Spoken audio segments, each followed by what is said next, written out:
Bismillahirrahmanirrahim. Class 9th Biology, Chapter number 3, Biodiversity, Lecture number 9. Kingdom Protista. या Kingdom Protista ता Kingdom Protoctista هم وای. تاسو ته د ملیریا په اړه کې پته وي چې ملیریا څومره خطرناکه بیماری ده. نو تاسو ته دا پته شته چې د ملیریا د څه د وجې لګي؟ د ملیریا د پلازموډیم د وجې لګي. د پلازموډیم څه څیز دی؟ د پلازموډیم یو داسې ارګانیزم دی چې د تعلق د کینډم پروټیسټا سره دی. نو موږ ونن کینډم پروټیسټا په ډیټیل باندې وایو. members are called protists. د کینډم پروټیسټا سره چې کوم members تعلق ساتي، کوم ارګانیزمز سره تعلق ساتي، نو هغه ارګانیزمز ته موږ څه وایو؟ پروټیسټس. دا زموږ سره یوکریاټس دي. خیال هم دی کوم تاسو ته ما ویلو چې کوم 5 کینډمز دي، نو په هغه کې کینډم منیرا یو کینډم هغه پروکریاټس دي. د دې نه علاوه چې کوم زموږ سره کینډم پروټیسټا دی، کینډم فنجای دی، کینډم پلانټي دی او کینډم انیمریا دی، دا نور څلور چې کوم کینډمونه دي نو دا څه دي؟ دا یوکریاټس دي. نو دا یوکریاټس دي. ٹھیک ده کړه؟ د یو مطلب دی ټرو او د کیریان مطلب دی نیوکلیس. یعنی مطلب دا دی چې they have true nucleus and other membrane bounded organelles. په دې کې زموږ سره چې کوم دا کوم ارګانیزمز دي نو د دوی په سیلز کې زموږ سره نیوکلیس هم شته او د نیوکلیس سره سره پکې مایټوکانډریا، ګالجی باډیز، اندوپلازمیک ریټیکولم، لایسوسوم، کلوروپلاست وغیرہ دا پکې هم زموږ سره موجود دي. نو داسې سیل چې په هغه کې نیوکلیس او دا ارګانیزم موجود وي نو هغه سیل ته مونږه یوکریاټیک سیل وایو او دغه ارګانیزمز ته مونږ څه وایو؟ یوکریاټس ورته وایو. ٹھیک ده؟ دا زموږ سره فرست یوکریاټس دي. خیال هم دی کنه لکه اولنۍ کینډم منیرا خو زموږ سره پروکریاټ وکنه، نو په یوکریاټس کې زموږ سره دا فرست یوکریاټیک کینډم دی. نو دا سمپلیسټ یوکریاټس دي، ساده دي. ساده د پروکریاټ نه ورو ورو سیز لکه د سمپل نه ورو ورو کمپلیکس طرف ته ځي کنه. خو زموږ سره چې کوم دی نو په یوکریاټس کې بیا د ټولو نه ساده چې کوم دی هغه زموږ سره کوم یو کینډم دی؟ کینډم پروټیسټا دی. ٹھیک ده؟ بټ کمپلیکس دی پروکریاټس. خو یاد ساتئ چې پروکریاټ والا نه کمپلیکس دی.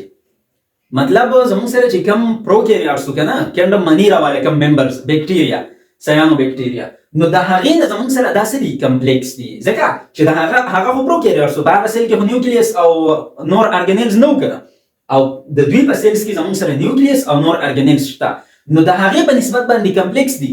خو په یوکریاټس کې چې دا نور کوم درې کینډمونه دي، فنجای، پلانټي او انیمریا، نو د دې په نسبت باندې بیا دا زموږ سره څه دي؟ سمپل دي، سمپلیسټ دي، ساده دي. Organisms do not fit in other 3 eukaryotic kingdoms. مونږ وایو کنه چې ټوټل 5 کینډمز دي. په 5 کینډم کې کینډم منیرا پروکریاټیک دی، دا نور څلور چې کوم دی نو دا یوکریاټیک دي. بیا به موږ دا خبره وکړه چې کینډم پروټیسټا خو اوس موږ وایو کنه، نو دا به زموږ سره څه شو؟ سمپلیسټ یوکریاټ شو. خو د دې کینډم پروټیسټا والا ارګانیزمز په دې نور درې کینډمونو کې نه فټ کیږي، نه یعنی نه په پلانټ کې فټ کیږي، نه په انیمریا کې فټ کیږي او نه په فنجای کې فټ کیږي. نو په دې درې کینډمونو کې چې کوم دی زموږ سره نه فټ کیږي بیکاز they are not fungi, plants or animals. ځکه چې دا ممبرز نه فنجای دا چې په کینډم فنجای کې مونږ ورکیږو، نه پلانټس دي چې په کینډم پلانټي کې ورکیږو، او نه انیملز دي چې په کینډم انیمریا کې ورکیږو. نو دا بیا څنګه ارګانیزمز دي؟ they are fungi like. دا د فنجای په شانتي دي یا پلانټ لایک دي د پلانټ په شانتي دي، یا چې کوم دی انیمل لایک دي د انیملز په شانتي دي. خو نه پلانټس دي، نه فنجای دا او نه انیملز دي چې په هغې کې ورکیږو، بلکې د هغوی په شانتي دي. لکه ګورئ فنجای لایک پکې کوم دي؟ سلایم مولډز، پلازموډیل سلایم مولډز چې کوم دی نو دا هغه کله چې لرګی راپرېوځي، لرګی نه دی ونه منه، او هغه چې کوم دی نو څښا کېدو طرف ته ځي او هغه سوروالی شانتي او زیړوالی شانتي پرې راشي، نو هغه زموږ سره پلازموډیل سلایم مولډ هغې ته بیا مونږ وایو. نو دغه اوس د فنجای په شانتي دي خو فنجای نه ده، خریړي نه دي. د خریړو په شانتي وي خو خریړي شانتي نه وي. نو په دې وجه باندې مونږ په کینډم فنجای کې نه ږدو بلکې په کینډم پروټیسټا کې دي. دغه شانتي پلانټ لایک لکه الجی نه ده زموږ سره چې کوم کلمډوموناس دی، والواکس دی، نو دا زموږ سره کلوروپلاست پکې موجود دی او کلوروفیل او فوټوسنتھسس کوي، نو دا د پلانټ په شانتي دي خو پلانټس نه دي. نو په دې وجه باندې مونږ په کینډم پلانټ کې نشو کېښودلی، په کینډم پروټیسټا کې کېښودلی دي. انیمل لایک پروټوزونز، زون انیمل ته وایي او پروټو وایي فاسټ ته. نو مطلب دا هغه د انیمل چې کوم سټارټ نو هغه ارګانیزمز دي، نو دا زموږ سره په صحیح معنو کې انیملز نه دي. لکه امیبا، پاراميشیم، پلازموډیم، نو دا زموږ سره په پروټوزونز دا انیمل لایک دي، د انیمل په شان دي خو انیملز دي نه.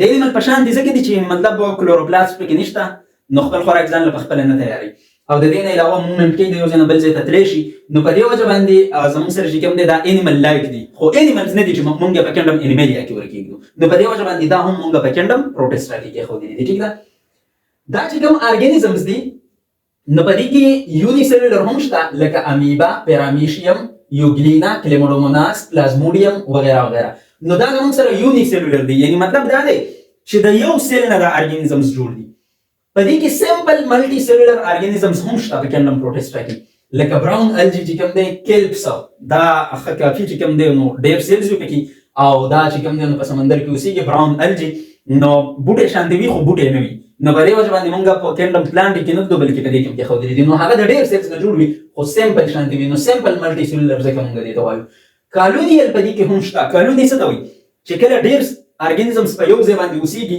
سا ارګانیزمز پکې یو کار کوي سا ارګانیزمز پکې بل کار کوي سا پکې بل کار کوي سا پکې بل کار کوي او د ټول کالونۍ کارونه روان وي کېږي نو دې قسم ارګنایزیشن ته موږ کالونیل وایو نو په دې کې داسې ممبرز هم شته داسې ارګانیزمز پکې هم شته چې هغه کالونیل دي لکه الجی کې زموږ سره یو قسم دی والواکس نو والواکس چې کوم دی نو دا زموږ سره د کالونۍ په شکل کې اوسېږي که تاسو کلیموډوموناس او والواکس نه پیژنئ نو په دې باندې ما مخکې یو ویډیو کړی ده هغه تاسو کتلی شئ نو په ډیټیل باندې به تاسو ته پته ولګي چې کلیموډوموناس څه څیز دی والواکس څه څیز دی د والواکس په کالونۍ کې څنګه اوسېږي او دا څه کارونه کوي او څه طریقه کاري دی ټیک ده نو ساده خبره دا ده چې په کینډم پروټیسټا کې چې کوم ارګانیزمز موږ کېښودلي دي کوم زندهسر څیزونه یونیسلولر پکې هم شته سمپل ملټي سلولر پکې هم شته او کالونیل پکې هم شته ټیک ده دا چې کوم پروټیسټا کې موږ کوم ارګانیزمز کېښودلي دي نو دې کې اټوټرافیک هم شته او هیټروټرافیک پکې هم شته اټوټرافیک هغه دي کوم چې پلانټ لایک دي یعنی مطلب د پلانټ په شان دي کلوروفیل یا کلوروپلاست پکې موجود دی او خپل خوراک په خپله تیارولی شي فوټوسنتسیس کولی شي نو هغه اټوټرافیک دي او هیټروټرافیک هغه دي کوم چې فنجای لایک دي او کوم چې انیمل لایک دي په دې ځای کې موږ وویل کنه چې په دې کې فنجای لایک هم شته پلانټ لایک هم شته او انیمل لایک هم شته نو دا خپل خوراک په خپله نشي تیارولی نو دې ته موږ هیټروټرافیک وایو ځکه چې لیک کلوروفیل په دوی کې کلوروفیل نشته د دې اگزامپل دی زموږ سره امیبا پیرامیشیم پلازموډیم او پلازموډیم سلایم مولډ چې کوم دی نو دا پکې هم زموږ سره دی هغه کوم چې په ونو باندې هغه زیړوالی او سوروالی شانتې راشي ټیک ده نو هغه خپل خوراک په خپله نشي تیارولی هغې ته موږ هیټروټرافیک وایو او چې کوم زموږ سره یوګلینا ده یوګلینا موږ مخکې ویلو چې په دې کې زموږ سره دوه قسمه خبرې دي د رڼا په موجودګۍ کې خپل خوراک په خپله تیارولی شي او چې رڼا نه وي موجود نو بیا خوراک خوري تیار کړی شوی خوراک چې کوم دی نو خوري نو خیر د رڼا په موجودګۍ کې خوراک تیارولی شي که نو کلوروفیل کلوروپلاست پکې شته فوټوسنتسیس پکې کېږي نو دا هم اټوټرافیک دي کلیموډوموناس او والواکس کې هم کلوروفیل کلوروپلاست شته په دې وجه باندې دا هم اټوټرافیک دي ټیک ده دلته موږ ویلي دي په اټوټرافیک کنټین کلوروفیل کلوروفیل پکې شته او هیټروټرافیک لیک کلوروفیل یعنی کلوروفیل پکې نشته ټیک ده یوزولي اکویټیک دا چې کوم ارګانیزمز دي په کینډم پروټیسټا کې نو دا یوزولي اکویټیک دي یعنی مطلب دا په اوبو کې اوسېږي او سم ار پیراسایټس او څه داسې دي چې هغه پکې پیراسایټس دي په بل ارګانیزم کې دننه هم اوسېدلی شي لکه ټریپانوسوما دا پکې یو قسم ارګانیزمز دي افریکن سلیپینګ سیکنس یو ډیزیز دی هغه خاص کوي د دې د وجې لګي بل دی پلازموډیم نو پلازموډیم خو تاسو ته ما وویل دا ملیریا د دې د وجې لګي او بل دی انټامیبا هیسټولیټیکا دا هم یو قسم زموږ سره ارګانیزم دی په کینډم پروټیسټا کې چې دا هم پیراسایټ دی په بل ارګانیزم کې دننه اوسېږي او هغه ته بیماري کاس کوي لکه په موږ کې چې کوم دی نو امیبیک ډایزنټري چې کوم دی د پیچس یو قسم دی نو هغه د انټامیبا هیسټولیټیکا د وجې هم لګي پیراسایټ هغه ارګانیزم ته وایي چې هغه په بل کې دننه اوسېږي او د هغه نه خوراک اخلي او هغه بیماري ټیک ده نو ګورئ ټریپانوسوما پلازموډیم او انټامیبا هیسټولیټیکا دا چې کوم دي نو دا داسې ارګانیزمز دي چې دا پروټیسټ دي یعنی د کینډم پروټیسټا سره تعلق ساتي دا په نورو ارګانیزمز کې دننه اوسېږي د هغوی نه خوراک اخلي او هغوی ته بیماري لګي ټیک ده اگزامپلز چې کوم زموږ سره د کینډم پروټیسټا دی نو دا خو موږ ووایو امیبا پیرامیشیم یوګلینا کلیموډوموناس والواکس پلازموډیم وغیره وغیره دا زموږ سره په دې کې راځي ستاسو په دې کتاب کې ډایګرامز ورکړي دي په اگزامپلز کې نو هغه ډایټم دی پکې امیبا دا ډاینوفلجلیټ دی سلایم مولډ یوګلینا سپایروجایرا یا سپایروګایرا کلیموډوموناس او پیرامیشیم نو دا هم د دې کینډم پروټیسټا اگزامپلز دي ټیک شو ستاسو په دې کتاب کې ساينټیفیک انفارمیشنز ورکړي دي نو دا ساينټیفیک انفارمیشن کې دوی پروکیریوټس او یوکیریوټس ډسکس کړي دي چې دا ما تاسو ته بار بار ویلي دي اوس مې هم درته ووایي پرو مطلب دی بیفور او کیریان مطلب دی نیوکلیس یعنی مطلب دا دی چې د نیوکلیس د راتللو نه مخکې چې کوم سیلز وو کوم ارګانیزمز وو نو هغه ته موږ پروکاریوټس وایو. هغه ساده ارګانیزمز او سمپل ارګانیزمز په هغه کې نه نیوکلیس او نه مایټوکاندریا، ګالجی باډیز، انډوپلازمیک ریټیکولم، کلوروپلاست، لایسوسوم هیڅ هم پکې نه. صرف 70 اس رایبوسومز پکې. خو رایبوسوم چې کوم دی نو زموږ سره ممبرین باونډډ ارګانیل نه دی. پروکاریوټ موږ هغه ارګانیزمز ته وایو چې په دوی کې ممبرین باونډډ ارګانیلز نه وي. نو مطلب دا چې کوم چې ما وې دا ممبرین باونډډ ارګانیلز نو دا په دوی کې نشته. په پروکاریوټس کې نیوکلیس پکې هم نشته او د دې سره سره پکې د نور ارګانیلز هم نشته. اوس به تاسو وایئ چې 70 اس رایبوسومز خو پکې شته. نو 70 اس رایبوسومز نه ممبرین نه وي. دا ارګانیل دی خو ممبرین دی نه وي. نو د مونږ چې کوم شرط کې خو درې هغه دا دی چې لیک ممبرین باونډډ ارګانیلز، یعنی مطلب ممبرین باونډډ ارګانیلز به پکې نه وي. نو پروکاریوټس څه شی دی؟ سنگل سیل ارګانیزمز. دا هغه ارګانیزمز دي چې دا یونی سیلولر دي، د سنگل سیل نه جوړ وي. they do not have any nucleus. په دوی کې نیوکلیس هم نه وي or any other membrane bounded organelles inside them. یعنی په دوی کې د نیوکلیس سره سره نور membrane bounded organelles هم نه وي. یعنی مایټوکاندریا، ګالجی باډیز، انډوپلازمیک ریټیکولم، لایسوسوم، کلوروپلاست دا پکې هم نه وي. یوکاریوټس، یو مطلب دی ټرو او کیریان مطلب دی نیوکلیس. یعنی مطلب دا هغه ارګانیزمز دي چې نیوکلیس هم پکې راغی، مایټوکاندریا، ګالجی باډیز، انډوپلازمیک ریټیکولم پکې هم راغی. نو ټرو څه ته وایي؟ په صحیح معنی باندې. او کیریان څه ته وایي؟ نیوکلیس. یعنی مطلب دا دی چې په دوی کې په صحیح معنی باندې نیوکلیس هم شته او مایټوکاندریا، ګالجی باډیز، انډوپلازمیک ریټیکولم، لایسوسوم، کلوروپلاست وغیرہ وغیرہ پکې هم شته. Eukaryotes هغه organisms دي whose cells have well defined membrane bounded nucleus. دغه هغه organisms راځي په eukaryotes کې چې په هغه کې well defined nucleus وي. define څه ته وایي؟ چې define شوی وي، معلوم وي. نو په دوی کې برابر nucleus موجود وي. well defined مطلب دا دی چې ټیک ټاک برابر nucleus پکې موجود وي. and other organelles او د دې سره سره پکې نور organelles هم وي لکه mitochondria، ګالجی باډیز، انډوپلازمیک ریټیکولم، لایسوسوم، کلوروپلاست وغیرہ. یا څنګه موږ دا خبره وکړه چې په پروکاریوټس کې زموږ سره سنگل سیل یعنی یونی سیلولر ارګانیزمز راځي. خو ګورئ که موږ یوکاریوټس لرا شو نو په یوکاریوټس کې زموږ سره یونی سیلولر هم شته.